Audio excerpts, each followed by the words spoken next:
তীব্র গরমে হাঁসফাঁস জনজীবন, শুকিয়ে গেছে নদী নালা খালবিল, টিউবওয়েলেও উঠছে না বিশুদ্ধ পানি। এতে সুপেয় পানির তীব্র সংকট দেখা দেওয়ায় দুর্বিষহ হয়ে উঠেছে মেহেরপুরের জনজীবন।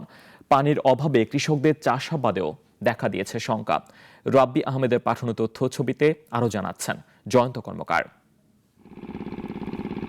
দাবদাহে শুকিয়ে গেছে মেহেরপুরের নদী নালা খালবিল, এমনকি টিউবওয়েল থেকেও পানি উঠছে না। এতে দেখা দিয়েছে সুপেয় পানির সংকট।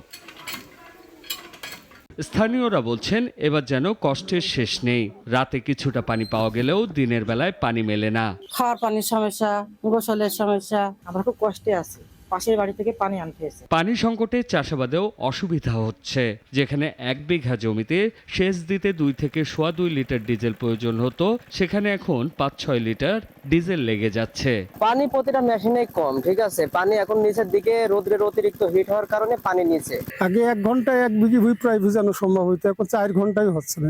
মাঠ ঘাট সব ফাটে নষ্ট হয়ে যাচ্ছে। কর্তৃপক্ষ বলছে বৃষ্টিপাত না হওয়া এবং অতিরিক্ত ব্যবহারের কারণে পানির স্তর নিচে নেমে গেছে। যদি বর্ষাকালে পানি ধরে রাখে তাহলে আসলে এই গরমকালে বা শুকনো মৌসুমের যে পানির দুষ্প্রাপ্যতা বা ভূগর্ভস্থ পানির অবনমন, এটা আসলে হ্রাস পাবে। এবার কোনো বৃষ্টিপাত না হয় আর ওদের যে তীব্রতা, এই কারণে পানির লেয়ারটা বরঞ্চ আরো নেমে যাচ্ছে। মেহেরপুর জেলায় সরকারিভাবে 12,000 নলকূপ দেয়া হয়েছে। এর মধ্যে অগভীর 7,500, গভীর 2,700 ও টিউবওয়েল 1,150টি। জয়ন্ত কর্মকার, নাগরিক। একমাত্র ওয়ালটন এসি দিচ্ছে 1 বছরের রিপ্লেসমেন্ট গ্যারান্টি এবং কম্প্রেসারের 10 বছরের গ্যারান্টি।